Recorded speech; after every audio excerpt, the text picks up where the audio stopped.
Assalamualaikum warahmatullahi wabarakatuh. Hari ini kita akan belajar tema 2, subtema 1, rukun dalam perbedaan, pembelajaran 1.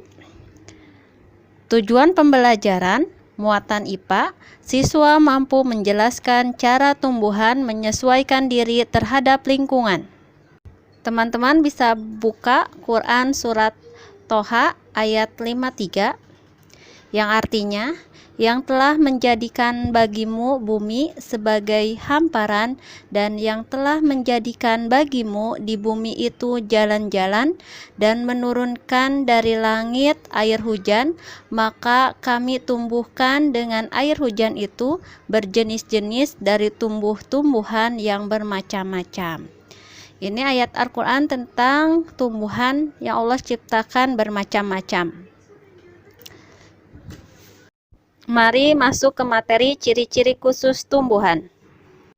Tumbuhan yang pertama yaitu kantong semar. Kantong semar disebut juga tumbuhan insektivora karena termasuk tumbuhan pemakan serangga. Kantong semar tumbuh di daerah rawa yang kandungan nitrogennya sedikit, sehingga kebutuhan nitrogen kantong semar dicukupi dari serangga yang kandungan nitrogennya banyak. Daun kantong semar berbentuk seperti piala atau guci. Pada dindingnya menghasilkan neksar, yaitu cairan manis bahan pembuat madu, yang berguna untuk memikat serangga. Dinding corong licin dan berlapis lilin. Serangga yang mendekati cairan manis akan tergelincir jatuh sehingga tenggelam dalam cairan. Seperti contoh yang ada di layar.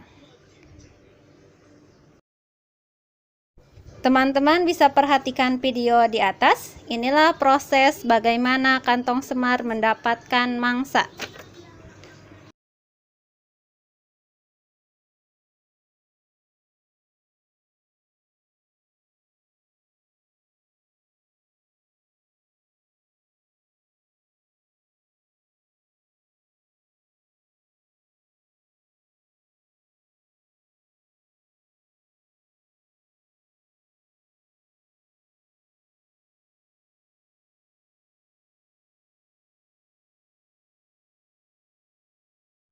Tumbuhan selanjutnya yaitu teratai. Teratai termasuk kelompok tumbuhan air atau disebut juga hidrofit. Teratai memiliki permukaan daun yang lebar dan tipis, berguna untuk mempercepat penguapan. Akar teratai terletak di dalam air. Teratai memiliki batang yang berongga, berfungsi membawa oksigen ke batang dan akar, sehingga tumbuhan tetap dapat bernapas meskipun berada di dalam air. Tumbuhan selanjutnya yaitu Venus. Venus merupakan tumbuhan insektivora atau tumbuhan pemakan serangga. Daun tumbuhan Venus berbentuk seperti dua tangkup dan memiliki rambut sensor yang berfungsi untuk menerima rangsangan jika ada mangsa yang hinggap di daunnya. Mekanisme penangkapan serangga oleh tumbuhan Venus seperti yang ada di dalam video. Daun tumbuhan Venus membuka, serangga hinggap di bagian dalam daun dan menyentuh rambut-rambut sensori. Tumbuhan merespon adanya serangga yang hinggap.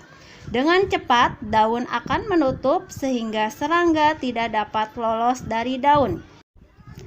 Daun akan mengeluarkan enzim pencernaan dan mencerna serangga. Lalu, nutrisi dari serangga diserap oleh tumbuhan.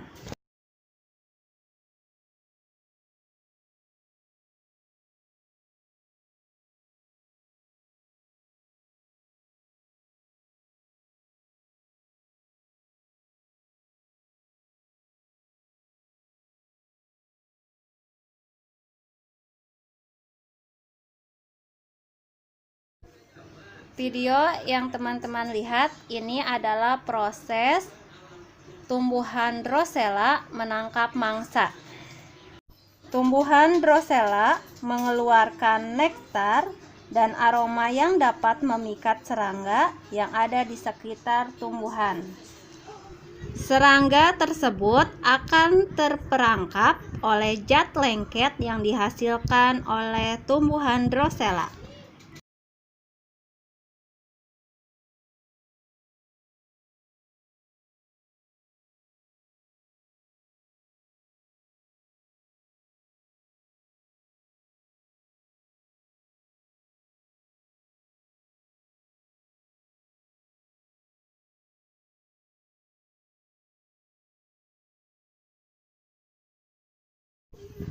Tumbuhan Drosera adalah tumbuhan pemakan serangga atau disebut juga insektivora. Tumbuhan ini menghasilkan nektar yang akan menarik serangga. Tumbuhan selanjutnya yaitu kaktus. Kaktus hidup di tempat yang kering dan tandus seperti padang pasir. Akar kaktus yang panjang dan tersebar di tanah berfungsi sebagai penyerap air dan zat hara. Batang kaktus mampu menyimpan cadangan air sehingga terlihat menggembung. Batang kaktus dilindungi oleh lilin yang tebal yang berguna untuk mengurangi penguapan. Kaktus memiliki daun yang berubah bentuk menjadi duri. Fungsi duri pada kaktus yaitu mengurangi penguapan dan melindungi kaktus dari hewan pemangsa. Tumbuhan selanjutnya yaitu putri malu. Putri malu merupakan tumbuhan polong-polongan yang mempunyai ciri khusus berupa daun yang akan mengantuk jika disentuh. Hal ini dilakukan untuk melindungi diri dari herbivor atau pemangsa yang akan memakannya. Tumbuhan selanjutnya yaitu Raplesia. Bunga Raplesia merupakan tumbuhan parasit atau menumpang dan mengambil makanan pada tumbuhan yang ditumpanginya. Bunga Raplesia adalah bunga terbesar di dunia dengan diameter sekitar 1 meter. Tumbuhan ini berkembang biak melalui penyerbukan yang dibantu oleh serangga seperti lalat dan kumbang. Bunga Raplesia mengeluarkan bau busuk untuk menarik serangga. Selain itu, bunga ini dapat memantulkan cahaya. Tumbuhan selanjutnya yaitu bunga bangkai. Bunga bangkai adalah sebutan bagi bunga raksasa Amorphophallus titanium. Bunga ini mempunyai diameter hingga 50 cm dengan berat bunga lebih dari 50 kg. Tumbuhan ini berkembang biak melalui penyerbukan yang dibantu oleh serangga seperti lalat dan kumbang. Bunga bangkai mengeluarkan bau busuk untuk menarik serangga. Tumbuhan selanjutnya yaitu bakau. Tumbuhan bakau hidup di daerah rawa atau tepi pantai yang memiliki lingkungan perairan dengan kadar garam yang tinggi dan berlumpur. Lingkungan yang berlumpur sangat miskin oksigen. Untuk memperoleh oksigen, bakau menumbuhkan akar napas yang berfungsi untuk mengambil oksigen dari udara.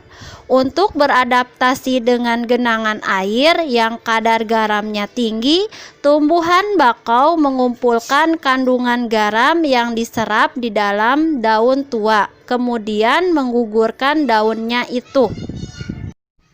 Alhamdulillah, materi kita selesai. Kita tutup dengan baca hamdalah. Alhamdulillahirabbil alamin. Mudah-mudahan teman-teman semua paham. Wassalamualaikum warahmatullahi wabarakatuh.